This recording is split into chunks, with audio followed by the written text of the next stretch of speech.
यो देशमा एकचोटि विचार गरौँ। हजारौं वर्षदेखि हामी दलित भनेर एउटा समुदायलाई हेपेको छौँ, अपमान गरेका छौँ। अनि हामी के भन्छौँ भने यी दलितहरूले चाहिँ हामीलाई मान्नुपर्ने, बाहुनलाई मान्नुपर्ने। 3500 वर्षदेखि हामी एउटा मानिसलाई अपमान। हामी एकचोटि कुनै पनि बाहुन क्षेत्रीहरूलाई म भन्न चाहन्छु, यदि तपाईलाई यो ढोकामा अहिले पस्ने बेलामा यो ढोकाबाट बाहुन र कुकुरले पस्न पाउँदैन है यहाँ भनौँ भने तपाईँ के फिल गर्छ होला? कुनै बाहुन र कुकुर चाहिँ यो ढोकाबाट छिर्ने होइन।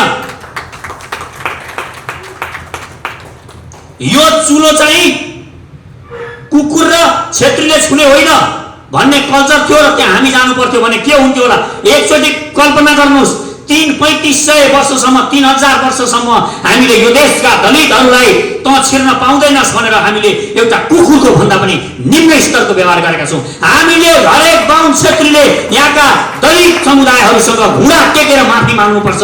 हामीले जुन 3000 वर्षदेखि एउटा समुदायको अपमान गरेका छौँ। अनि हामी देश जोड्ने तपाईको कांग्रेसको लाइनबाट हिँडेर, यो कम्युनिस्टको लाइनबाट हिँडेर यो देशमा कहिल्यै यो देशमा प्रधानमन्त्री यो कुनै दलित हुन्छ? शेरबहादुर देउवालाई मन पर्यो एउटा दलितको छोरो, अनि शेरबहादुर देउवालाई मन परेर प्रधानमन्त्री बनाएर त्यहाँको अध्यक्ष बनाएर हुन्छ? महेन्द्रलाई मन पर्यो एउटा विश्वकर्मा ल्याइदिएछ, कांग्रेसमा एउटा मिनबहादुर टिपी दिएछ, अर्को कम्युनिस्टमा अर्को एउटा टिप दिएछ भने हामीले दलितको लागि गरेका छौँ त भने केही पनि गरेका छैनन्। सिस्टमबाट जाने बाटो नबनाइकन तपाईको दया मायाले तपाईले जनजातिलाई तपाईले दया मायाले अधिकार दिने होइन। हामीले बाहुन क्षेत्रीले कुनै यो देशको दलित समुदायले हामीले दया मायाले अधिकार दिने होइन। सिस्टम ठीक ढङ्गले बनाउनु पर्छ र त्यो सिस्टमबाट अनिवार्य रूपमा जाने व्यवस्था मिलाउनु पर्छ। हामीले त्यसै कारणले सर्वपहिचानवादले 4 क्लस्टरको जुन हामीले सिस्टम ल्याएका छौँ, मेरो दयाले कोही दलित उठ्ने होइन। मैले एउटा दलितलाई ल आउनुस् तपाईँ उपाध्यक्ष, म आउनुस् तपाईलाई जिल्लाको उ बनाउँछु भनेर बनाउने होइन। सिस्टमले नै उ बन्नुपर्छ, अनिवार्य बन्नुपर्छ। यो बनाउनको लागि हामीले 4 क्लस्टरको जुन विभाजन, यो जातिगत क्लस्टर होइन, यो कुरा बुझ्न जरुरी छ। जनसङ्ख्याको आधारमा हुनुपर्छ कि पर्दैन सबै कुराहरू? बाहुन क्षेत्री हामी 80 लाख हुँदाखेरि हामीले जुन कुराको उपभोग गरिरहेका छौँ भने हामीले दलित 40 लाख 35 लाख 40 लाख देशमा दलित समुदाय हुनुहुन्छ। हामीले अहिलेसम्म प्रधान न्यायाधीश बनायौँ कुनै दलितलाई हामीले प्रधानमन्त्री बनायौँ, कुनै दलितलाई राष्ट्रपति बनायौँ, कुनै दलितलाई एकचोटि विचार गर्नुहोस् कति हुन्छ कि हुँदैन? हामीलाई शेरबहादुर देउवा प्रधानमन्त्री हुँदाखेरि मक्क पर्ने क्षेत्रीहरू, राजा ल्याउँछु भनेर क्षेत्रीहरू मक्क परेर राजा ल्याउनु कुद्ने, यता बाहुन हुँदा खड्गौली हुँदाखेरि कुमाईहरू डम्फु बजाउने झापाका कुमाई, उनीहरूलाई खुसी लाग्छ भने एउटा दलितको बच्चा हुनुपर्छ कि पर्दैन? एउटा जनजातिको छोरो यो देशको राष्ट्रपति हुनुपर्छ कि पर्दैन? एउटा खाल समुदायबाट उठेर बन्नुपर्छ कि पर्दैन? पर्छ साथीहरू। त्यसकारण कहिल्यै पनि विवेक, कहिल्यै पनि यो संकीर्ण सोचबाट मुक्त हामी मानव हौँ, सर्वश्रेष्ठ प्राणी हौँ। हामी सर्वश्रेष्ठ प्राणी भन्छौँ भने हामी मान्छेलाई मात्र सम्मान गर्ने होइन, हरेक प्राणीहरूलाई सम्मान गर्नुपर्छ। हामीले हाम्रो अधिकार उपभोग गरिरहँदाखेरि भ्यागुताको अधिकारलाई पनि ध्यान दिनुपर्छ। योसम्म हामीले भनिरहेका छौँ। हामी मान्छेलाई कसरी डिस्क्रिमिनेसन गर्न सक्छौँ? हामीले वनस्पति हरेक कुराहरूको ख्याल गर्नुपर्छ। हामीले यो भनिरहेका छौँ। सर्वपहिचानवादले तपाईँको कोरोना भाइरसको त्यो सानो भाइरसको जीवाणुदेखि लिएर भगवान तपाईँले भनेको परमात्मासम्मलाई पहिचान गर्नुपर्छ, चिन्नुपर्छ। कोही भगवान मान्छ भनेर त्यसलाई किन गाली गर्छ? कसैलाई भ्यागुतालाई भगवान मान्न मन लागेको छ त मान्न दिनुहोस् न। तपाईँलाई के आपत्ति छ? कसैलाई मासो भगवान मान्न मन लागेको छ मान्न दिनुहोस्, कसैलाई जटाधारी शिवजी भगवान मान्न मन लागेको छ मान्न दिनुहोस्। तपाईँले किन टाउको दिनु? किन त्यहाँ गएर हस्तक्षेप गर्ने? तपाईँले जरुरी छैन। त्यसकारण हाम्रा कल्चर, हाम्रा चिजहरू, यी सबै चिजहरू हामीले हाम्रो सर्वपहिचानभित्र ल्याएका छौँ। त्यसकारण यो अत्यन्त बुझ्न जरुरी छ। हामी यो देशको स्वास्थ्यभोलि हाम्रो सरकार बनेको पहिलो क्याबिनेट मिटिङबाट यो देशको स्वास्थ्य फ्री गर्न सक्छौँ। हामी ग्यारेन्टी गर्न सक्छौँ यो देशको यो प्रधानमन्त्रीको किडनी फेर्ने अस्पताल र यो देशमा यो पोखरामा कुचिकार गरेर यहाँ सफा गरिरहनु भएका कुचिकारको किडनी फेर्ने अस्पताल एउटै बनाइदिन्छौँ। हामी बनाउन सक्छौँ। सर्वपहिचानवादले तपाईँ कति मूल्यको हुनुहुन्छ भन्ने कुरा तपाईँको पहिचान पहिला तपाईँलाई दिलाउँछ। तपाईँ कति मूल्यको हुनुहुन्छ, तपाईँ के हो, पहिला तपाईँले आफूलाई नचिनिकन तपाईँ संसार चिन्न खोज्नुभयो भने हुँदैन। यो ब्रह्माण्डमा सबैलाई आफ्नो मूल्य थाहा छ। हरेक प्राणीलाई म के हुँ भन्ने थाहा छ। गोरुलाई आफ्नो भूमिका थाहा छ, गधालाई पनि आफ्नो भूमिका, बाँदरलाई आफ्नो भूमिका थाहा छ। बाँदरले चिनेको छ आफ्नो अस्तित्व, मान्छेले मात्र चिनेको छैन। किनभने मान्छेसँग टाउकोमा एउटा मस्तिष्क छ। त्यो मस्तिष्कको शक्ति तपाईले जति सोचिराख्नु भएको छ, मसँग यति पावर छ भनेर तपाईले सोचिराख्नु भएको छ, त्यो भन्दा 100 गुणा बढी तपाईसँग यो मस्तिष्कमा पावर छ।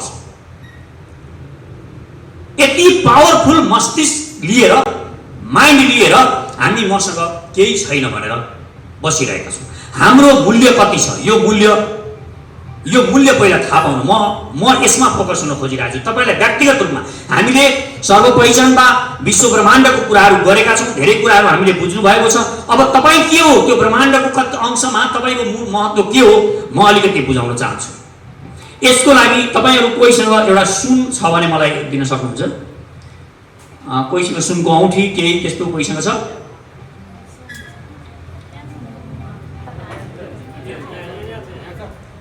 ठिक छ, यताबाट आयो, धन्यवाद छ। अब यो हलको पैसा तिर्न पुगेन भने यसले तिर्नुपर्छ।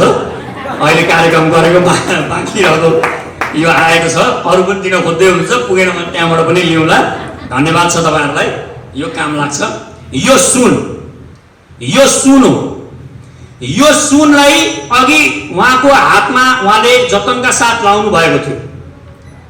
अहिले सुनको मूल्य चान्चुन तोलाको 91,000 होला आजको मितिमा। यो सुनको मूल्य मैले अहिले यहाँ फाले, यसलाई मैले कुल्चे मानिलिउँ, यहाँ यसलाई राखेर मैले सुन कुल्चेँ, यसलाई फोहोर पारेँ र यसलाई कचाकुचुक पारेँ भने यसको मूल्य फेरि कति हुन्छ? बेच्दाखेरि 91,000 हुन्छ तोला। यो सुन कतै मलखाडीमा मैले फोहोरको ढलमा हालेँ, ढलबाट फेरि निकालेर ल्याएँ अनि मैले बेच्न फेरि लगेँ भने यसको मूल्य कति हुन्छ? त्यही 91,000 हुन्छ यो सुनको मूल्य। यो हरायो, 5 वर्ष हरायो। 5 वर्ष पछाडि मैले फेरि यो सुन भेटेँ। यो बडो नाजुक स्थितिमा यसमा फोहोर पनि लागेको रहेछ, दुनियाँ थोक छ। त्यो 5 वर्ष पछाडि यसलाई भेट्दा पनि यसको मूल्य कति हुन्छ? अब त्यो बेला बढ्न सक्छ। 91,000 अहिले छ, त्यसको अनुपातमा यो बढ्छ, यो घट्दैन। के हुने भयो? यसको मूल्य बढ्ने भयो। अब मैले यो उदाहरण किन दिएको भने तपाईँ हरेक मान्छे यो सुन जस्तै हो। तपाईको जीवनमा अप्ठ्याराहरू आउन सक्छन्, तपाईलाई कहिलेकाहीँ म असफल भएँ भनेर लाग्न सक्छ, मानिसहरूले तपाईलाई हियाएको हुन सक्छ, तपाईँ जीवनमा धेरैचोटि हन्डर र ठक्कर खाएको हुन सक्नुहुन्छ, तपाईँ कति पढ्नु भएको छ, तपाईँले कति डिग्री लिनु भएको छ, त्यो कुराको कुनै महत्त्व छैन। तपाईँ त्यही सुन हो। तपाईँ जुन बेला बिउजनुहुन्छ तपाईँको मूल्य त्यति नै हुन्छ। 5 वर्ष पछाडि बिउजिनुहुन्छ भने पनि तपाईँको मूल्य बढेको हुन्छ। त्यसकारण तपाईँ त्यो आफूभित्रको अपार सम्भावनाहरू सामर्थ्यलाई पहिचान गर्नुहोस्। पहिलोपटक ठान्नुहोस् म सुन हुँ, म अमूल्य छु, मेरो मूल्य कहिल्यै घट्दैन भनेर यो हृदयमा तपाईँ पहिला सोच्नुहोस् र तपाईँ परिवर्तनकारी भूमिका खेल्न सक्नुहुन्छ भन्ने ठान्नुहोस्। तपाईँ जुन बिजनेस गर्नुहुन्छ त्यही बिजनेसबाट तपाईँ टपमा पुग्न सक्नुहुन्छ। यो कार्यक्रम भनेको तपाईलाई लिडर बनाउने भनेको छ, तपाईलाई राजनीतिक नेता बनाउने भनेको छैन। यो कार्यक्रमले एउटा कुरा सदैव ख्याल राख्नुहोस्, तपाईलाई राजनीतिको नेता बनाउने भनेको छैन, यसले लिडर बनाउने भनेको छ। लिडर बनाउने भनेको के हो?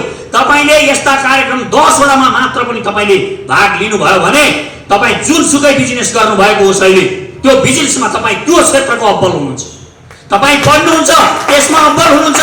तपाईँ कुनै हस्पिटालिटी बिजनेस गर्नुहुन्छ भने तपाईँ मान्छेसँग कसरी डिल गर्ने भनेर तपाईँलाई त्यो क्षमता आउँछ। तपाईँ कुनै पनि क्षेत्रमा, जीवनका कुनै पनि क्षेत्रमा गएर तपाईँ व्यापार बिजनेस हो, कुनै पनि जागिरमा होस्, कुनै पनि ठाउँमा तपाईँ कर्मचारी हुनुहोस्, त्यहाँ गएर तपाईँ लिडिङ गरेर नेतृत्वदायी भूमिका एकदम सँगले ठिक ढङ्गले निभाउन सक्नुहुन्छ। यो लिडर बनाउने भनेको यस कारणले लिडर बनाउने भनेका छौँ हामीले। हामी यो देश परिचालन गर्नको लागि आर्थिक विकास गर्नको लागि लिडरहरू खोजिरहेका छौँ। हामी राजनीतिको भाषण गर्ने मात्र लिडर खोजिरहेका छौँ भन्ने होइन। तपाईँ लिडर पहिला कन्फिडेन्स तपाईँमा आउनु पर्यो। तपाईँ शिक्षक हुनुहुन्छ भने अब्बल शिक्षक बनेर तपाईँको यो देशका महान विद्यार्थीहरू आइन्स्टाइन जस्ता विद्यार्थीहरू उत्पादन गर्न सक्ने, तपाईँ शिक्षक बन्न सक्ने, त्यहाँ पनि तपाईँको लिडिङ होस् भन्ने हाम्रो चाहना हो। हरेक क्षेत्रमा तपाईँ पुग्नुहुन्छ भोलिका दिनमा। तपाईँ यहाँ नेतृत्व राजनीति गर्नुहुन्न, सचेत नेपाली छोड्नुहुन्छ, ठिक छ, कुनै दिन छोड्नु होला, रहनु होला, समयले कहाँ पुर्याउँछ थाहा छैन। तर तपाईँ जहाँ जानुहुन्छ यो तपाईँले जुन लिडरसिपको ट्रेनिङ लिनुभएको छ, तपाईँको जीवन कायापलट गर्नमा, त्यहाँ पनि काम गर्नमा यसले भूमिका खेल्छ। तपाईँ कुनै क्षेत्रमा तपाईँ असफल हुनुहुन्छ, के त्यहाँबाट केही सिकिँदैन? असफलताबाट सिकिन्छ, धेरै कुरा सिकिन्छ। मैले भगवान बुद्धको उदाहरण दिने गरेको छु। र सफल नभइन्जेल मान्छेले सधैँ घृणा नै गर्छ, हेर्नुहोस्, शङ्का गर्छ, मान्छे सधैँ शङ्का गर्छ सफल नभइन्जेल। यो मान्छे हाम्रो के छ भने सफलता भनेकोलाई हेर्ने हामीले एउटा मापदण्ड बनाएका छौँ। हरेक कुरा हेर्ने हामीले एउटा मापदण्ड बनाएका छौँ। विदेशीहरूले हामीले एउटा मापदण्ड दिएको छ। त्यो मापदण्डको आधारमा हामी आफ्ना मूल्याङ्कनहरू गर्छौँ अनि हामी दुखी हुन्छौँ, दाँजिएर दुखी हुन्छौँ, अर्कासँग दाँजिएर।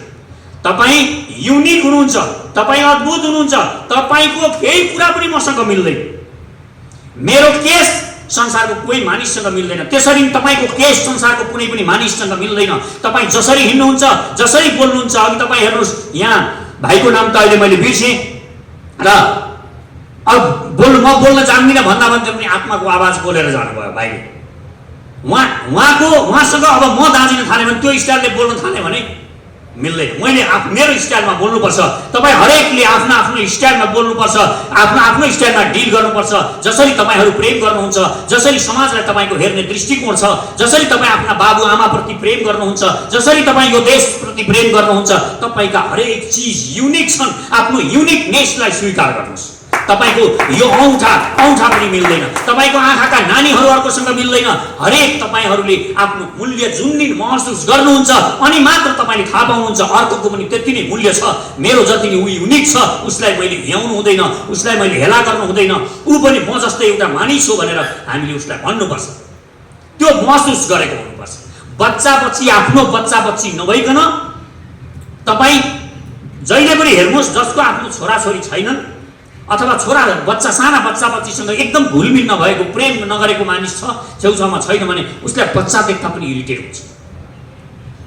जब त्यो इरिटेट हुने मानिसले उसको आफ्नो बच्चा हुन्छ, त्यो बेला हेर्नुहोस् हरेक बच्चाप्रति उसलाई एउटा भाव आउँछ, किनभने उसले महसुस गर्छ त्यो बेला मात्र कि यो बच्चाको मूल्य के थियो, उसको लागि त्यो बच्चाको मूल्य के थियो, मेरो लागि आज जे छ त्यो उसको लागि थियो भन्ने कुरा उसले महसुस गर्छ। हजुरका गफ गर्ने, यो देश बर्बाद भयो भन्नको लागि मात्र होइन। धेरै मानिसहरूलाई के लाग्छ भने हामी देश बर्बाद भयो, यिनै पार्टी पुराना पार्टीहरूका नेतालाई गाली गर्छौँ। हो, गाली पनि यिनीहरूलाई गर्नुपर्छ, किनभने यिनीहरू गालीकै योग्य छ।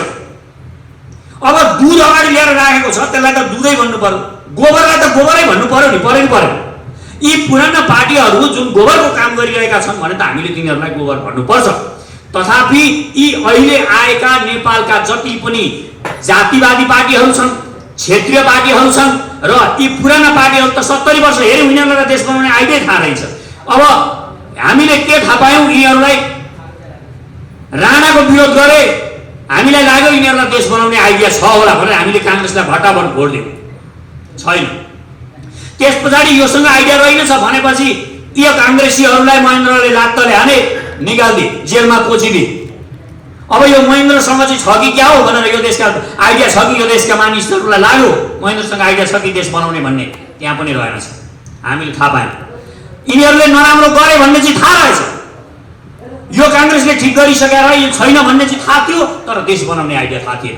महेन्द्रले पञ्चायत चलाउँदै गए, यिनका छोरा वीरेन्द्रले पनि चलाए। वीरेन्द्रसँग कति शक्ति थियो एकचोटि विचार गर्नुहोस् त।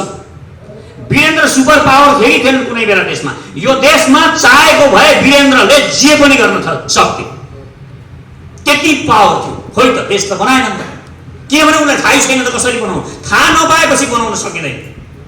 त्यस पछाडि यो पञ्चायत हटाएर काङ्ग्रेसीहरू, यी अहिलेका कम्युनिस्टहरू सहित एमाले सहित आए हामी देश बनाउँछौँ भनेर आए, विकृति विसङ्गति देखाए। विकृति विसङ्गति देखाएपछि हामीलाई लाग्यो हो यिनीहरूले बनाउँछ कि क्या बनाउँ, तर हामीले कहिले पनि सोधेनौँ कसरी बनाउँछस् भनेर। यिनीहरूलाई पनि थाहा थिएन यो देश कसरी जोडिन्छ, यो देश कसरी एकीकृत हुन्छ, यिनीहरूलाई पनि थाहा छैन। यी गणतन्त्रवादीहरूलाई पनि थाहा छैन। यो दुनियाँको अब के कुरा बुझ्न जरुरी छ भने अहिले दुनियाँको कुनै पनि सिद्धान्त जसले पनि प्रतिपादन गरेका छन्, चाहे त्यो पुँजीवादी सिद्धान्त होस्, चाहे त्यो कम्युनिस्ट सिद्धान्त होस्, यी कुनैले पनि यो संसारका यी 7.5 अरब मानिसहरू जो भोका नाङ्गा छन् यिनीहरूलाई कसरी पेट भरिन्छ भन्ने यिनीहरूलाई थाहा छैन। यिनीहरूलाई के थाहा छ, म शक्तिशाली भइसकेपछि सब ठिक हुन्छ भन्ने यिनीहरूलाई लागेको छ। यो भ्रममा हामी पर्नु हुँदैन। यो देशका पार्टीलाई जसरी यो देश बनाउनु पर्छ, कसरी बनाउनु पर्छ भन्ने थाहा छैन, त्यसरी विश्वको त्यो अमेरिका चाइना कुनैलाई पनि थाहा छैन। यो देशका 7.5 अरब मानिसहरू, 7.5 अरब मानिसमा 7 अरब मान्छे भोको नाङ्गो हुने यस्तो पनि व्यवस्था हुन्छ? 7 अरब मान्छे भुइँमा छ, 7 अरब मान्छे भोको छ, 7 अरब मान्छे नाङ्गो छ, अनि केही मानिसहरूसँग सम्पत्ति छ। यो कस्तो व्यवस्था बनिरहेको छ वर्ल्डमा? तपाईँ नेपालको मात्र कुरा नगरौँ हामी। त्यसकारण यी संसारका कुनै पनि व्यवस्था ठिक छैनन् भनेर हामीले सर्वपहिचानवादको आविष्कार गरेका हौँ। यसले कसरी जोड्छ? हाम्रा प्रबुद्ध प्रवक्ता, केन्द्रीय प्रवक्ता, पिएचडी स्कलर ओम प्रकाश खरेलजीले ठिक ढङ्गले बताउनु भएको छ कसरी देश जोडिन्छ।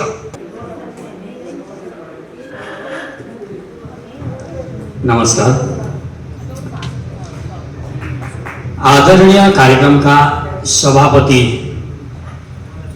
शारदा परियारज्यू, विभिन्न लिडर पदाधिकारीहरू विभिन्न ठाउँबाट, विभिन्न देशका विभिन्न ठाउँबाट यहाँ उपस्थित हुनुभएका यो प्रशिक्षणलाई एकदम प्रखर र उपयोगी बनाउनको लागि विभिन्न कुनाबाट, पश्चिमदेखि पूर्वदेखि आउनुभएका, अवलोकनको लागि आउनुभएका तपाईहरू तमाम लिडरहरूलाई म हार्दिक नमस्कार गर्न चाहन्छु।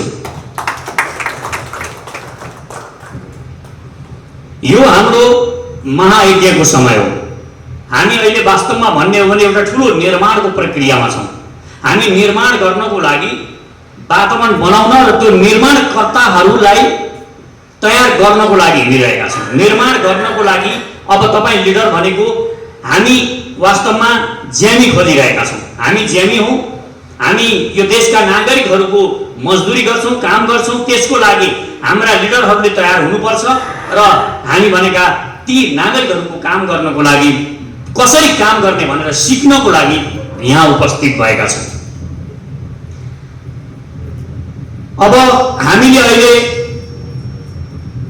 प्रमुख कुरा आफैले हामी कसरी हामीलाई धेरै अभियोगहरू आउने गर्छ। तिमीहरू कहाँको पैसाले चलेका छौ, कहाँबाट तिम्रा कार्यक्रमहरू हुने गर्छन् भनेर हामीलाई बारम्बार प्रश्नहरू आउने गर्छन्। आज हामीले अब तपाईहरूले भन्न सक्नुहुन्छ। यसको लागि हामीलाई बेग्लै अब तपाईहरूलाई बेग्लै कुरा गरिरहनु पर्दैन। तपाईहरू आफैले अब जवाफ दिन सक्नुहुन्छ हामी कसरी कार्यक्रम गर्छौँ भन्ने कुरा। आज 40 रुपियाँदेखि हामीलाई 10,000 सम्म प्राप्त भएको छ म्याक्सिमम। तर एउटा कुरा के चाहिँ म स्पष्ट गर्न चाहन्छु भने त्यो हाम्रो लागि त्यो 40 रुपियाँ जति भ्याल्यु छ त्यो 10,000 को पनि त्यति नै हो भावनात्मक रूपमा। त्यसकारण चाहे तपाईँ 10 रुपियाँ दिनुहोस् आफ्नो भावनाले, त्यो हाम्रो लागि महत्त्वपूर्ण हुन्छ र हामी आत्मनिर्भरताको सिद्धान्त पालना गर्छौँ। आत्मनिर्भरताको सिद्धान्त भनेको आफैलाई परिचालन गर्नको लागि आफैले उत्पादन गर्ने। हाम्रो देश अहिले बर्बाद हुनुको प्रमुख कारण भनेको हामी परनिर्भर भयौँ, अर्काको भर पर्यौँ। अर्काको भर पर्नुको परिणाम यो देशका सारा उद्योग धन्दाहरू बेचिएर हामी किनेर खान थाल्यौँ। यो अवस्थामा देशलाई पुर्याइयो र 80 लाख मानिसहरू यो देशका होनहार, यो देश चलाउने युवाहरू विदेशमा हुनुहुन्छ। त्यसको प्रमुख कारण भनेको हामीले आत्मनिर्भरताको सिद्धान्त पालना गरेनौँ। हामीले हाम्रा उद्योग धन्दाहरू खुइका खुइ बेच्यौँ। विदेशीहरूको हामीले गोरचक्करमा परेर उनीहरूका दर्शन र सिद्धान्त मानेर हामीले आफ्ना उद्योग धन्दाहरू बेच्यौँ र हाम्रा मानिसहरूलाई हामीले बेरोजगार बनायौँ र विदेश पठायौँ। यो देश 80 लाख विदेश जाने देश होइन। यो देश यति नै मानिस जति 3 करोड मानिसहरू छौँ हामी छौँ। यी 3 करोड अरू विदेशीहरूलाई आरामले यहाँ काम दिन सक्ने देश हो यो देश। यदि सचेत नेपालीले सोचेको जसरी हामीले देशको निर्माणमा अघि बढ्न सक्यौँ भने म यहाँहरूलाई विश्वास दिलाउन चाहन्छु। हामीलाई धेर चाहिँदैन। धेरैले मलाई भन्ने गर्नुहुन्छ बढी बढी गफ गर्छ, ठुला ठुला कुरा गर्छ, ठुला कुरा गरेर हुन्छ देश बनाउन त गाह्रो छ। त गाह्रो केही पनि छैन। एउटाले मलाई भन्यो यो देशमा स्वास्थ्य फ्री गर्ने कुरा गर्छौ तिमीहरू, स्वास्थ्य फ्री कसरी हुन्छ, कहाँबाट पैसा आएर स्वास्थ्य फ्री, ठुला गफ गरेर हुन्छ भनेर पुराना पार्टीहरूका मानिसले भन्ने गर्छन्। हामी यो देशको स्वास्थ्य फ्री हाम्रो सरकार बनेको पहिलो क्याबिनेट मिटिङबाट यो देशको स्वास्थ्य फ्री गर्न सक्छौँ। हामी ग्यारेन्टी गर्न सक्छौँ यो देशको यो प्रधानमन्त्रीको किडनी फेर्ने अस्पताल र यो देशमा यो पोखरामा कुचिकार गरेर यहाँ सफा गरिरहनुभएका कुचिकारको किडनी फेर्ने अस्पताल एउटै बनाइदिन्छौँ। हामी बनाउन सक्छौँ। यसको लागि केही ठुलो पैसाको जरुरी छैन। यहाँ अहिले माफियाहरूले, मेडिकल माफियाहरूले देशको पुरा मेडिकल सेक्टरलाई कब्जा गरेर जबरजस्ती हामीलाई यो चिज सब महँगो पारेको छ। अनि हामीलाई के लाग्छ भने किडनी गयो भने हामी सक्यौँ, रुगा खोकी लाग्यो भने हामी सक्यौँ भनेर कोरोना भाइरसदेखि डराएर बसेका छौँ। हामी यो माफियाहरूले सुनियोजित रूपमा यो महँगो बनाएको छ अनि हामीलाई डर लागेको छ। हेर्नुहोस्, यो देशको स्वास्थ्य फ्री गर्नको लागि केही गर्नु पर्दैन। नागरिकहरूलाई सचेत गराउनुपर्छ। यी जसरी अहिले हामी तातो पानी खान्छौँ, जसरी हामी भोलि यो सिटामलको भरमा हामी धेरै रोगहरू यो देशमा निको पार्न सक्छौँ र जनताहरूलाई हामीले सुसूचित गरायौँ भने कसरी स्वास्थ्य रहने भन्ने कुरा हामीले सरकारले राम्रोसँगले देशका नागरिकहरूलाई सिकाउन सक्यौँ भने 90% रोगै लाग्दैन। हामीले स्वास्थ्यमा युवाहरूलाई हामीले त्यत्तिकै हावामा कुरा गरेका छैनौँ। यो देशको सेना शक्तिशाली बन्नुपर्छ, हामीले नवनिर्माण सेना गठन गरेका छौँ। यो नवनिर्माण सेना त्यसै हामीले कुरा गरेका छैनौँ। पहिलो कुरा हामीले युवाहरूलाई सशक्त बनाउनको लागि उनीहरूले शारीरिक अभ्यास गर्नुपर्छ। यो देशको अनिवार्य 16 वर्षदेखि 19 वर्षसम्ममा अनिवार्य रूपमा हामीले सैनिक सेवामा लानुपर्छ। यो तालिम गराउनुपर्छ भनेको किन?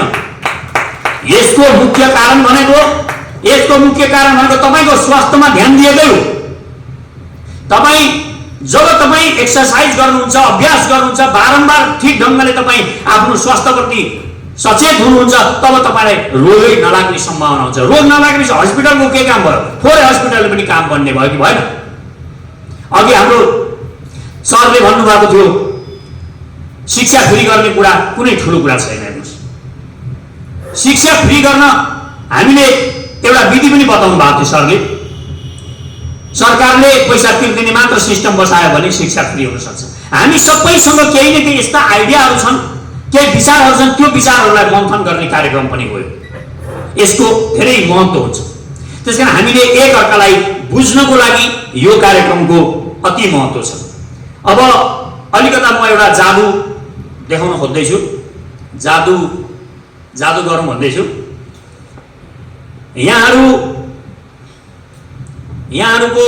यहाँहरूसँग आफ्नो हात छ भन्ने कतिलाई विश्वास छ? कृपया हात उठाउनुहोस् त। मसँग हात छन् भन्ने विश्वास छ तपाईँहरूलाई? एउटा मात्रै हात छ, दुईटा हात छन् मेरा भन्ने विश्वास कतिजनालाई छ? दुईटा हात छन् भने दुईटा हात उठाइदिनु होला। दुईटा हात छन् भन्ने विश्वास थोरै हुन्छ, यतापट्टि विश्वास छैन जस्तो छ। हात छन् भन्ने। अब म तपाईँहरूलाई एउटा जादु देखाउन गइरहेको छु र यो जादुले धेरै काम गर्छ। यो के काम गर्छ म त्यो पनि बताउँछु। एकचोटि सबैजनालाई म उठिदिन रिक्वेस्ट गर्छु, यो अनुरोध गरेँ मैले यहाँहरूलाई। हातलाई यसरी फिजाउनु होला, पन्जा पनि फिजाउनु होला, पन्जा पनि यस्तो पार्नु होला यो पोजिसनमा र जोडले ताली बजाउनु होला। बिस्तारै कसरी म भन्छु।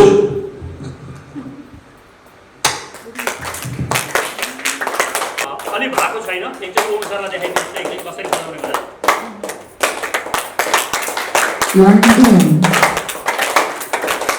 धन्यवाद। जादु सकिन्छ। यसबाट के फाइदा हुन्छ तपाईँहरूलाई थाहा छ? यसबाट यो गर्दाखेरि के फाइदा हुन्छ तपाईँहरूलाई थाहा छ कि छैन? योबाट के फाइदा हुन्छ यो मलाई पनि थाहा छैन। अब हेर्नु समस्या हामीले गऱ्यौँ। कृपया बस्नु होला, अब बस्नु एकछिन। अब योबाट के फाइदा हुन्छ यो म डाक्टर चेप परियार सरलाई एकचोटि अनुरोध गर्छु। यो ताली बजाउँदा के फाइदा हुन्छ सरले अलिकति बताइदिनुहुन्छ। अब यसमा खास वैज्ञानिक आधार के छ भन्दाखेरि हाम्रो हरेक औँलाको टुप्पामा चाहिँ 5 मिलिभोल्टको चाहिँ एनर्जी हुन्छ। 5वटा औँलामा चाहिँ 5 मिलिभोल्ट भनेपछि 5वटा औँलामा 25 मिलिभोल्टको चाहिँ ताकत छ। अनि अर्को हातमा पनि 5 गरेर 5 पंचे 25 गरेर 50 मिलिभोल्ट चाहिँ यसमा ताकत छ। त्यो भएको हुनाले दुईटै औँलालाई चाहिँ जोडेपछि एउटा सर्किट पुरा हुन्छ र सर्किट पुरा भएपछि के हुन्छ भने एक किसिमले छुट्टै किसिमको एनर्जी डेभलप हुन्छ। जस्तै दशैंमा चाहिँ हाम्रा पुर्खाहरूले बुढापाकाहरूले चाहिँ आशिष दिन्छन् नि, त्यसमा चाहिँ के गर्छन् भने दुवै हातको औँलाहरू लगेर चाहिँ निधारमा लगेर यो दिमागको केन्द्रबिन्दुलाई मान्छ। त्यहाँ लगेर 10 औँला लगेर जोडिदिएपछि के भने 50 मिलिभोल्टको चाहिँ प्लग लगेर जोडिदिएपछि त्यो त नतमस्तक हुन्छ र उसले चाहिँ के गर्छ भनेदेखि आशिष पनि दिन्छ, तर त्यहाँ आशिष दिएको चाहिँ मिलेको छैन। बाँकी मान्छे भने ठुलो मान्छे बनेस् होइन कि असल मान्छे बनेस् मेहनती बनेस् भन्न पर्थ्यो। त्यो भएर यो हातको औँलाको ताकत त्यसमा छ भन्ने कुरा मैले यहाँलाई जानकारी गराएँ। हस्, धन्यवाद छ डाक्टर साहब। अब यसलाई म लिङ्क गर्दैछु हाम्रो पार्टीमा। हामी सबैलाई थाहा छ यो देश बर्बाद भइसकेको छ। यो देशका पुराना पार्टीहरूले दोहन गरेका छन्, यो देश बर्बाद पारेका छन्। जहाँ जे हुनुपर्ने थियो त्यो केही पनि छैन। 70 वर्षमा यो देश बर्बाद भइसकेको छ। अब यो देशका 80 लाख युवाहरू विदेशमा हुनुहुन्छ, यो पनि हामीलाई थाहा छ। यो देशमा रोजगारी छैन, यो देशमा हामी युवाहरूको भविष्य छैन, यो पनि हामीलाई थाहा छ। यो देश नबनेको, यो देशको बर्बादीको कथा, यो देश तहस भएको, यो देशको सार्वभौम सत्ता र अखण्डता नै भोलि जान्छ कि भन्ने खतरा भएको यो महसुस हामी सबै नेपालीहरूलाई छ।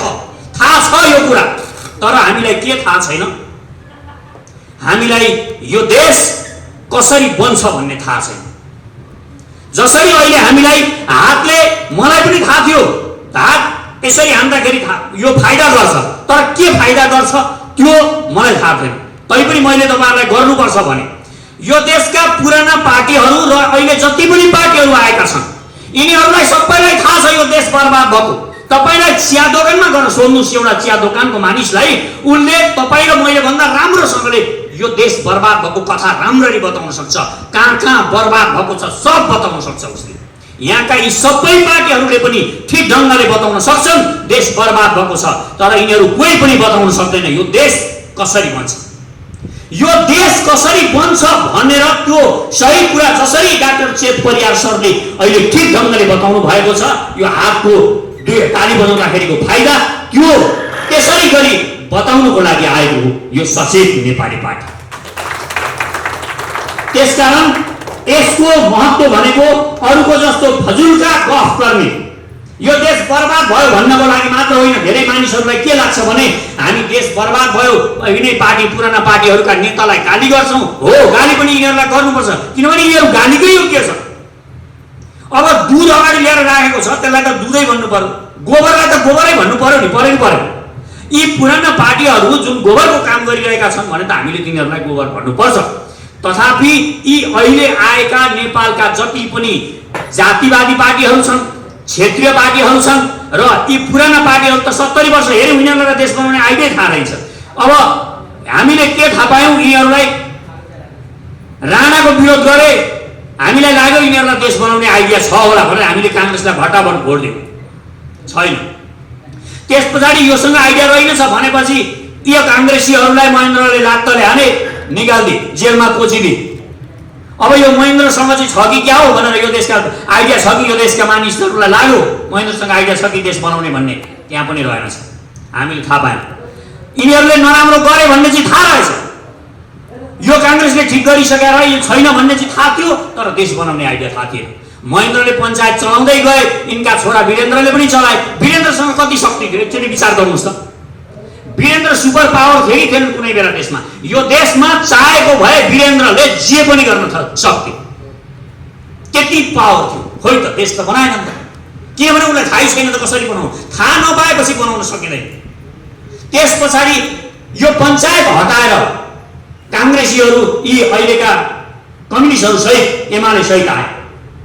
हामी देश बनाउँछौँ भनेर आए, विकृति विसङ्गति देखाए, विकृति विसङ्गति देखाएपछि हामीलाई लाग्यो हो यिनीहरूले बनाउँछ कि क्या भनौँ, तर हामीले कहिले पनि सोधेनौँ कसरी बनाउँछस् भनेर। यिनीहरूलाई पनि थाहा थिएन यो देश कसरी जोडिन्छ, यो देश कसरी एकीकृत हुन्छ, यिनीहरूलाई पनि थाहा छैन, यी गणतन्त्रवादीहरूलाई पनि थाहा छैन। यो दुनियाँको अब के कुरा बुझ्न जरुरी छ भने अहिले दुनियाँको कुनै पनि सिद्धान्त जसले पनि प्रतिपादन गरेका छन्, चाहे त्यो पुँजीवादी सिद्धान्त होस्, चाहे त्यो कम्युनिस्ट सिद्धान्त होस्, यी कुनैले पनि यो संसारका यी 7.5 अरब मानिसहरू जो भोका नाङ्गा छन् यिनीहरूलाई कसरी पेट भरिन्छ भन्ने यिनीहरूलाई थाहा छैन।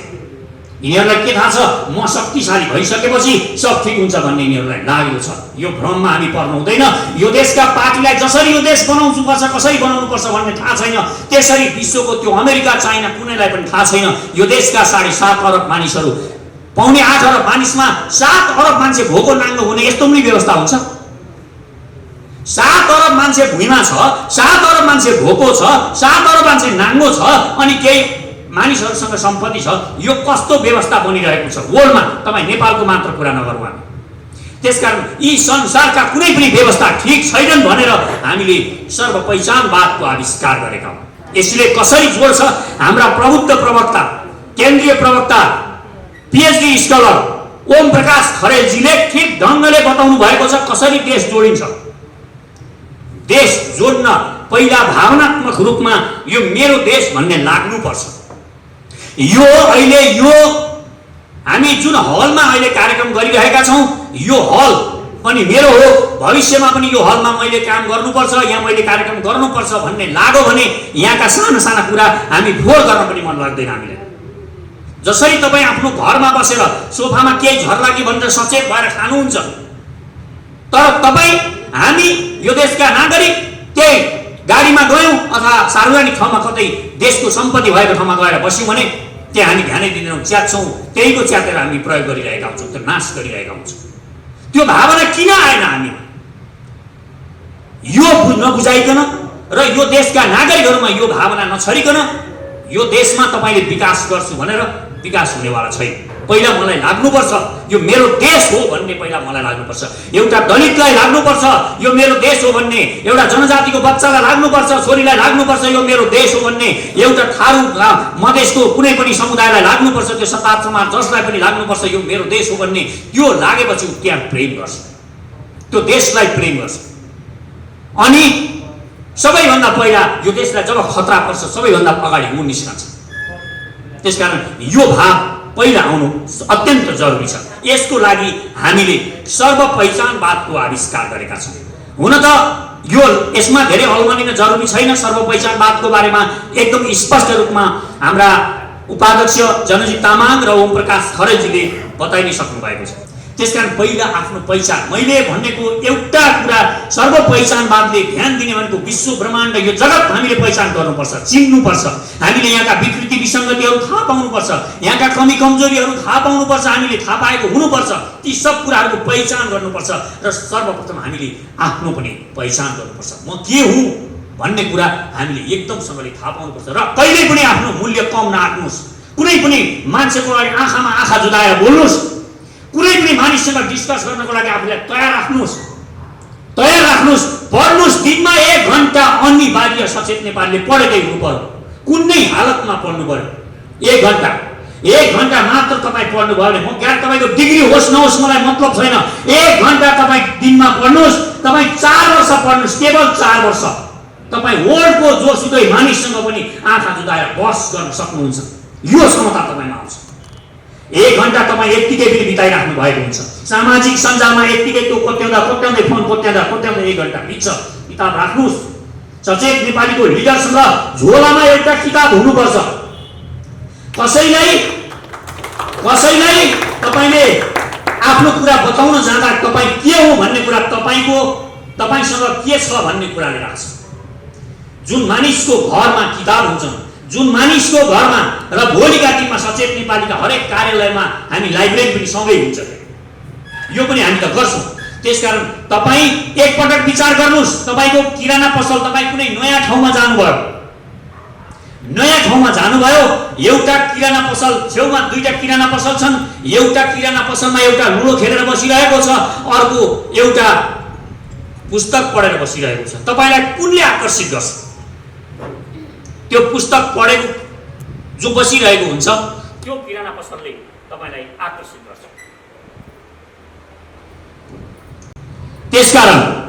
त्यसकारण हामीले आफ्नो मूल्य के हो भनेर बताउनको लागि पहिला हामी के हौं, कहाँ मेरो मूल्य छ भनेर त्यो बेच्ने ठाउँ पनि आफूलाई थाहा हुनुपर्छ। एउटा मानिसको घरमा म बढी यसैमा फोकस हुन खोजिरहेको छु। एउटा परिवारमा एउटा पुरानो बर्तन भाँडा रहेछ, निकै पुरानो। त्यो घरको छोरो जहिले पनि म केही गर्न सक्दिनँ, मैले केही गर्न सकिनँ, म त यसो गर्छु उसो गर्छु, सधैँ फ्रस्ट्रेसनमा डिप्रेसनको अवस्थामा रहने छोरो चाहिँ अब यसलाई के गरेर सम्झाउने? बाबुले सधैँ भनेको छ त मूल्यवान छस् छोरा, तेरो मूल्य छ, तिमी जीवनमा ठुलो काम गर्न सक्छौ, तिमी ठुलो काम गर्नको लागि जन्मिएका हौ, तिमीले यो धरती हाँक्नुपर्छ, यो देशमा तिमीले आमूल परिवर्तन गर्न सक्नुपर्छ, तिमी एकदम महान मानिस छौ, तिमी गर भनेर भन्दा रहेछ। त्यो बाबुले भनिसकेपछि जोसमा उनी कतै जागिर खान जाँदा रहेछ। कसैले भन्दा रहेछन् त जस्तोलाई पनि कसैले जागिर दिन्छ, ल अब गर्छस् भने तँलाई 1000 रुपैयाँमा दिउँला, ल 2000 दिउँला। धेरै मानिसहरूले धेरै थोक भनेपछि त्यो छोरो धेरै डिप्रेसनमा भएछ। एक दिन त्यो छोरो आत्महत्या गर्ने विचार पनि गरेछ। त्यो बाबुले आत्महत्या गर्ने उसको स्थिति आइसकेको कुरा बाबुलाई थाहा भइसकेपछि बाबुले उनलाई छोरालाई भनेछन्, बाबु तिमी जे गर्न गइरहेका छौ, उनले आत्महत्या भन्ने शब्द प्रयोग गरेनन्, तिमी जे गर्न गइरहेका छौ त्यो गर्नुभन्दा अगाडि यो भाँडो तिमी बेचेर आऊ। यसको कतिमा बिक्तो रहेछ बेचेर आऊ, तर मूल्य मलाई भन, बेच्ने नबेच्ने अन्तिम निर्णय चाहिँ तिमी र म सोध भनेछ। त्यो भाँडा लिएर त्यो छोरो गयो एक ठाउँ कबाडीकोमा गयो। कबाडीकोमा जाने बित्तिकै कबाडीले यसो हेर्यो, ए यस्तो भाँडो यो त ठोकठाक पार्दाखेरि यस्तै 3-4 केजी होला, यसको म तिमीलाई 2000 रुपैयाँ दिन्छु भनेछ। छोरो आयो बाबुलाई भन्यो 2000 रुपैयाँ आउने रहेछ, भयो यो त केही कामको रहेनछ यो चिज, ठिक छ ओके, अब यसलाई यो भाँडो लिएर तिमी अब कबाडीले यति दिने भएछ, अब अलिकति मूल्य बुझौँ, अन्त बढी भाउ छ कि भनेर उनले एउटा अर्को पसल, पुराना सामान बेच्ने भाँडाकुँडाहरू बेच्ने पसलमा पठाएछ। भाँडाकुँडा बेच्ने पसलले यसलाई रङ रोगन गरेर अलिकति बनाउन सक्छु जस्तो लागेछ उसलाई। यसलाई मैले डेन्टिङ पेन्टिङ गरेँ भने त यो भाँडो यतिको आकार छँदैछ, यो भाँडो बेच्न सक्छु भन्ने भएपछि त्यो भाँडा पसलले 5000 दिन्छु भनेछ। छोराले आएर घरमा बाबुलाई 5000 आउने भयो, भाँडा पसलले यसो भन्यो, अब तिमी क्युरियोको सामान बेच्ने ठाउँमा जाऊ भनेछ। त्यहाँ गइसकेपछि क्युरियोको सामान बेच्ने ठाउँमा उसले त पुराना सामानहरू कलेक्सन गरेर राख्छ, बेच्छ। उसले त्यो सामान यसो हेरिसकेपछि उसले थाहा भएछ, सामान्य अनुमान गरौँ यो निकै नै पुरानै हो, यसलाई अलिकति दाम हाल्यो भने म यो 3-4 लाखमा बेच्न सकिहालौँला, म तिमीलाई 1 लाख रुपैयाँ दिउँला। 1 लाख रुपैयाँ दिने भएछ क्युरियोको सामान बेच्ने ठाउँमा। त्यस पछाडि बाबुले छोरालाई भनेछन्, तिमी यो सामान लिएर म्युजियममा जाऊ एकचोटि। त्यस पछाडि उनी त्यो भाँडो लिएर म्युजियममा गएछन्। म्युजियममा बिक्रीको लागि यस्तो भाँडो छ मसँग भनेर उनले प्रस्ताव गरे। त्यो भाँडाको चेक भयो, त्यो हुँदाखेरि त्यो त 3000 वर्ष पुरानो भाँडो रहेछ। त्यसको दाम 1 करोड दिने भएछ म्युजियममा। त्यसकारण तपाईँ आफूलाई कहाँ लगेर बेच्दै, तपाईँको मूल्य कम होइन, तपाईँ आफूलाई कहाँ बेच्दै हुनुहुन्छ तपाईँको मूल्य त्यहाँ त्यसको आधारमा भइराखेको छ। तपाईँ अमूल्य हुनुहुन्छ, तपाईँ हरेक अमूल्य हुनुहुन्छ। त्यसकारण तपाईँ आफूलाई जहाँसुकै खोत्रा ठाउँमा लगेर नबेच्नुहोस्, आफ्नो मूल्य कम नगर्नुहोस्, आफ्नो पहिचान गर्नुहोस्, आफूभित्रको त्यो अद्भुत शक्तिलाई पहिचान गर्नुहोस्। तपाईँ अमूल्य हुनुहुन्छ, यो कुरा पहिला स्वीकार गर्नुहोस्। म अमूल्य छु, मैले अद्भुत काम गर्छु र तपाईँले अमूल्य छु भनिरहँदा अहङ्कार इगो ल्याउने होइन। फेरि इगो ल्याएर म त एकदम अमूल्य छु त किन मानिरहने होइन, तपाईँ जस्तै अमूल्य अर्को पनि मानिस हो। हाम्रो सर्वपहिचानवादले भन्ने मुख्य कुरा भनेको यो देशका हरेक कला संस्कृतिहरू सबै अमूल्य छन्। हाम्रा जात जाति सबै अमूल्य छन्। हामी सबै यो देशका मानिसहरू, हामी अर्कालाई अहिले एकपटक विचार गरौँ। गुरुङहरूको हामीले हेर्छौँ, गुरुङ समुदाय यो एउटा कुनै बेला यो गुरुङको राज्य भएको ठाउँ हो। यो अहिले जुन प्रदेशमा हामी बसिरहेका छौँ कुनै बेला गुरुङहरूले राज्य गर्थे। हामीले पृथ्वीनारायण शाहलाई गौरव गर्नुपर्छ।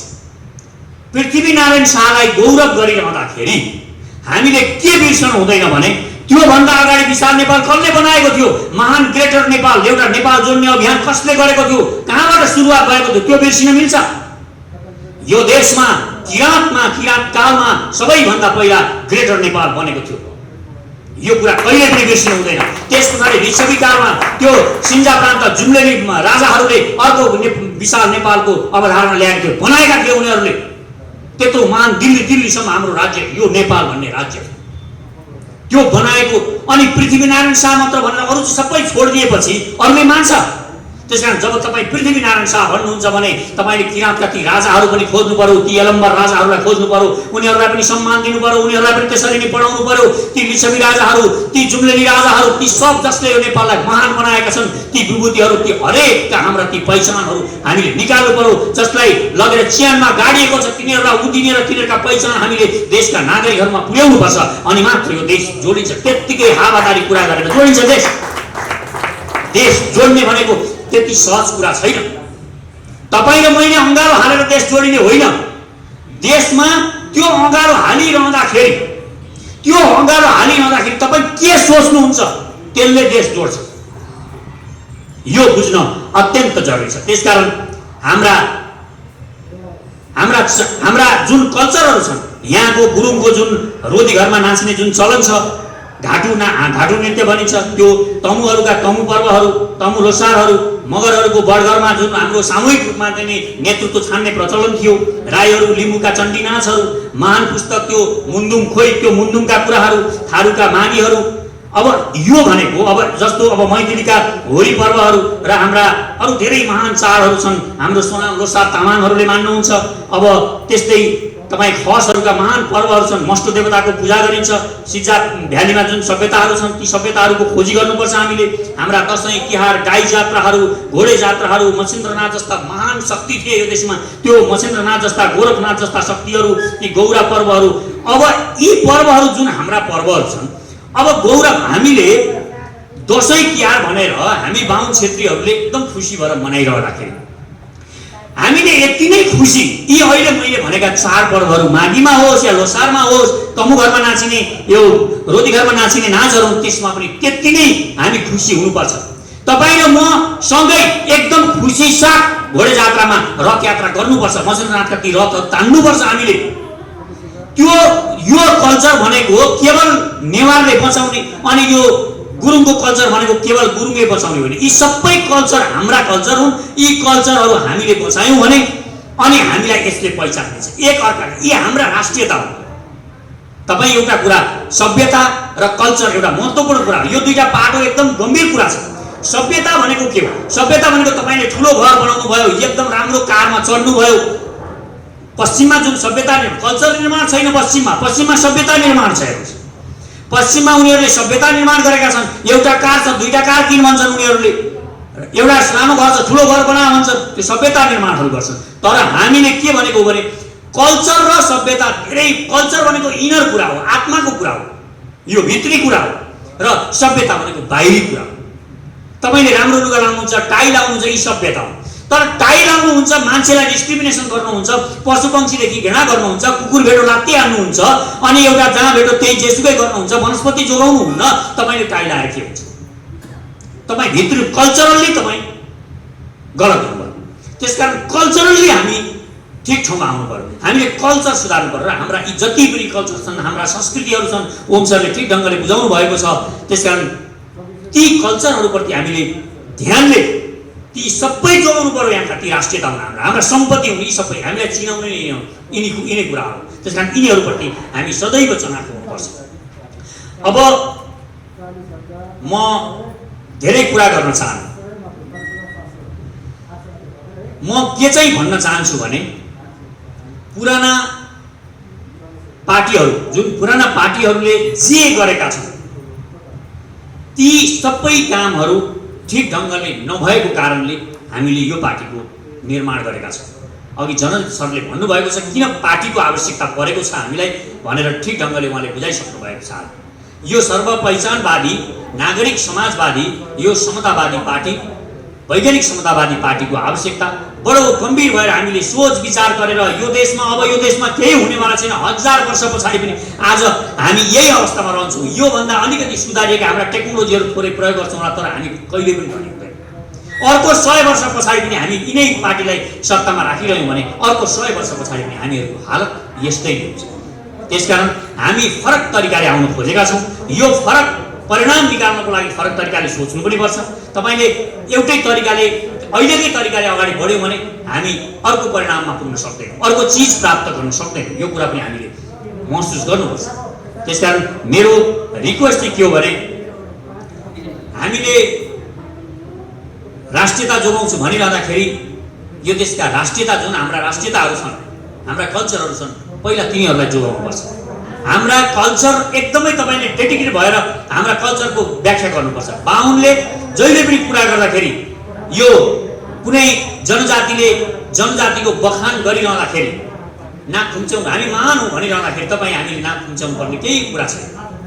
हामी महान जाति हौँ भनेर एउटाले भनिरहँदाखेरि तर अर्कोलाई अपमान गर्ने यो कुरा चाहिँ हामीले कहिल्यै कदाचित पनि गर्नु हुँदैन। अब म सम्भवतः यो कार्यक्रम धेरै राम्रोसँगले सम्पन्न गर्नुभएको छ। अति नै राम्रो उत्कृष्ट कार्यक्रम गण्डकी प्रदेशले आयोजना गरेको छ। यसको लागि म यस गण्डकी प्रदेशका इन्चार्ज दीपक गुरुङज्यूलाई अनि म मुख्यतया हाम्रो अब अहिलेको नयाँ कार्य समितिका अध्यक्ष शारदा परियारज्यू उहाँले के भन्नुभएको थियो भने कति मान्छे हुन्छन् होला मैले भनेर सोधेको थिएँ। उहाँले भन्नुभएको थियो 5 जना भए पनि गर्ने हो सर भन्नुभएको थियो। यो हौसला र यो नेतृत्व भनेको यस्तो हुनुपर्छ। तपाईँ परिस्थिति अलिकति बदलिने बित्तिकै भाग्ने मानिसले नेतृत्व गर्न सक्दैन। 5 जना भए पनि गर्नुपर्छ भन्ने त्यो उहाँको उत्साह देखेर म आफै चकित भएको थिएँ। र अमृताजी तपाईँलाई पनि धेरै धेरै धन्यवाद छ। तपाईँले अहोरात्र खट्नु भएको छ, यहाँलाई धेरै धेरै धन्यवाद छ। र जति पनि हाम्रा टिमका साथीहरू हुनुहुन्छ अहिले गण्डकी प्रदेशमा विभिन्न जिल्लाबाट आउनुभएका तपाईँ सबै संयोजकहरूको यो भावना एउटा राम्रो एउटा सुन्दर भावना देखिएको छ। यो मेरो ड्युटी मात्र होइन, यो हाम्रो ड्युटी हो। यो देश हामीले अहिले बनाउने भनेको यो एउटा मैले मेरो लागि सङ्घर्ष गरिरहेको छु भन्ने भ्रम छ धेरै मानिसहरूलाई। किनभने यो देशका पुराना पार्टीहरूले केवल आफूलाई केन्द्रमा राखेर सबै नीतिहरू बनाए। प्रचण्डले जे नीति बनाए तपाईँ ध्यानले हेर्नुहोस्, प्रचण्डका सबै नीतिहरू आफूलाई केन्द्रमा राखेर बनाएको छ। अहिले तपाईँ कम्युनिस्टहरूले कुरा गर्छन् नि पहिचान दिनुपर्छ, यतिवटा राज्य बनाउनुपर्छ, उतिवटा राज्य बनाउनुपर्छ भन्दाखेरि अब यता थरुवर दिन्छु भन्दा यता तामाङ सालिन दिन्छु भन्दा उता लिम्बुवान दिन्छु भन्दा बडो ताली बजाउनुहुन्छ हाम्रो त्यहाँका पहिचानवादी साथीहरू। त्यो तपाईँहरूलाई गोटी बनायो, खेलाएको हो तपाईँहरूलाई। उनीहरू चाहिँ के गरेको यो बुझ्न जरुरी छ।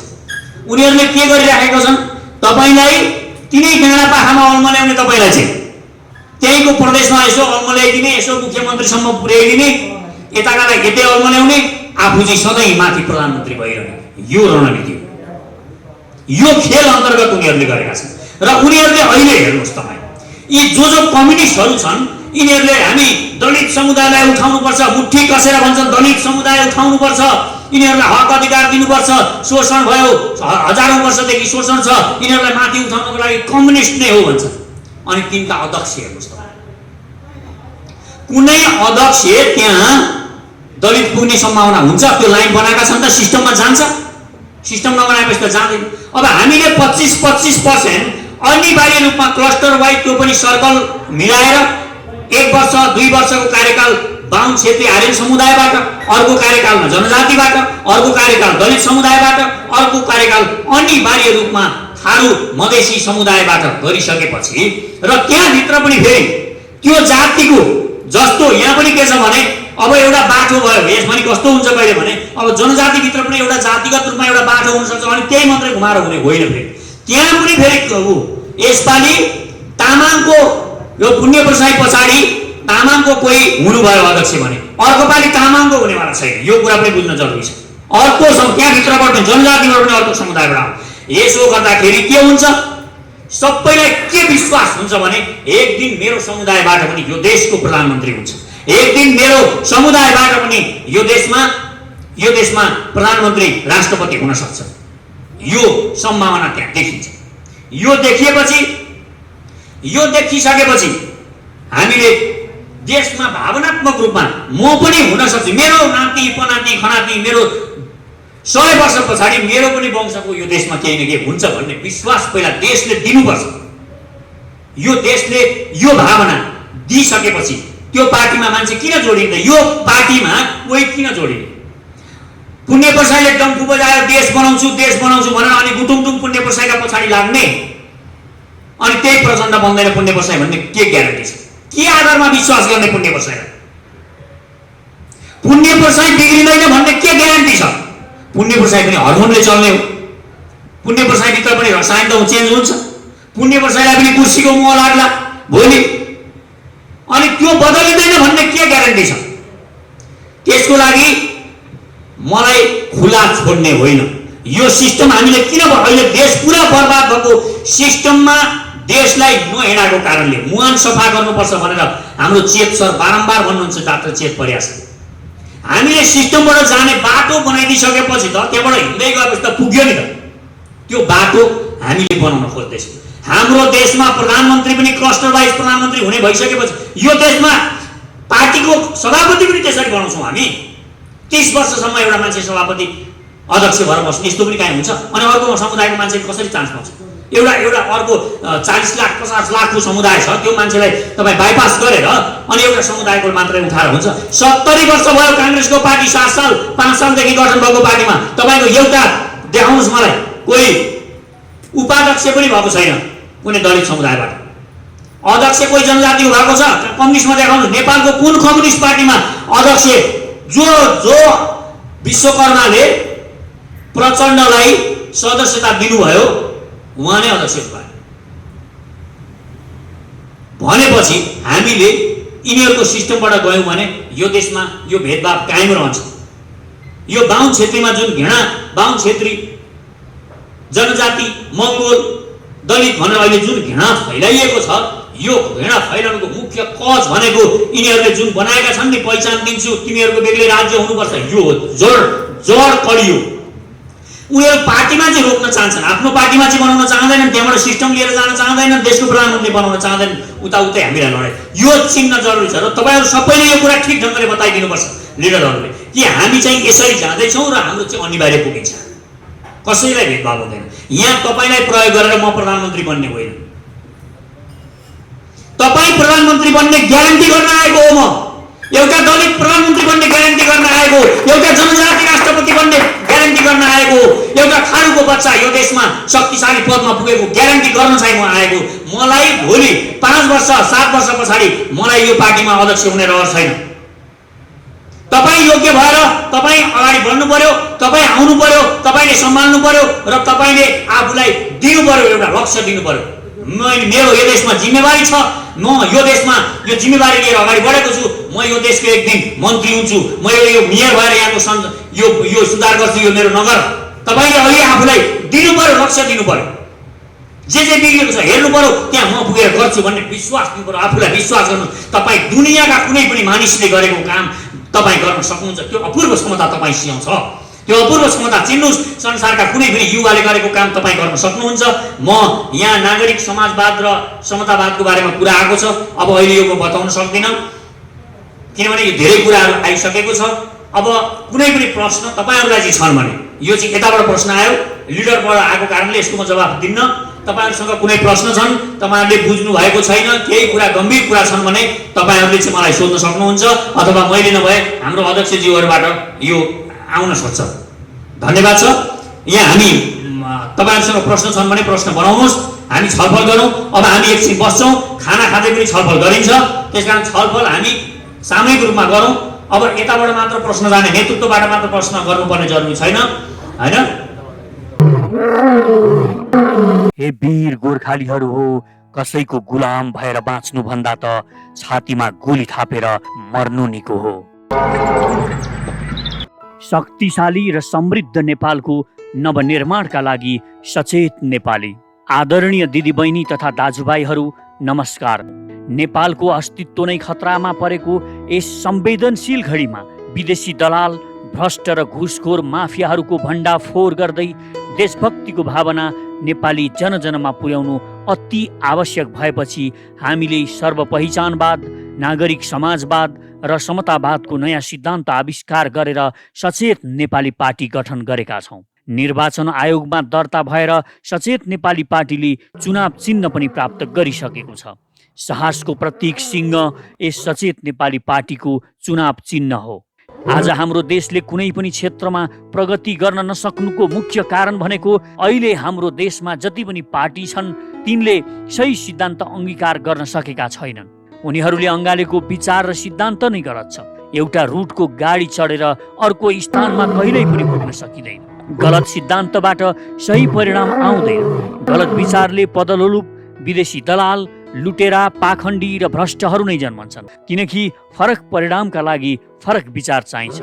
उड्न चाहनेले बसेको हाँगो छोड्ने साहस गर्नुपर्छ। त्यसैले 70 वर्षदेखिका भ्रष्ट र विदेशी दलाल, पुराना पार्टी र तिनका नेताको भण्डाफोर गर्दै नेपाल र नेपालीको लागि 21औं शताब्दीको सुहाउँदिलो नयाँ विचार सर्वपहिचानवाद, नागरिक समाजवाद र समतावादका नयाँ सिद्धान्त प्रतिपादन गरेर तीव्र गतिमा फैलिरहेको वैकल्पिक शक्ति हो सचेत नेपाली पार्टी। र आउनुहोस् जुटौँ, हिम्मत गरौँ। हामी सानो छौँ तर हामी शक्ति हौँ। यो देशमा आमूल परिवर्तन हाम्रै हातबाट गर्नु छ। परिवर्तन सम्भव छ र त्यो हामीले नै गर्नु छ। यो देशले तपाईँ हामी जस्ता सचेत युवाहरूलाई पर्खिरहेको छ। यदि तपाईँ हामीसँग हातमा हात र आवाजमा आवाज मिलाएर यो देशको नवनिर्माणको यो महाअभियानमा सक्रिय बन्न चाहनुहुन्छ भने हामीसँग सचेत नेपाली पार्टीमा जोडिनुहोस्। हिम्मत गरौँ, नयाँ पुस्ता। परिवर्तन सम्भव छ। जय मातृभूमि, जय सचेत नेपाली। मेरो विश्वास, मेरो भरोसा, सचेत नेपाली अन्तिम आशा।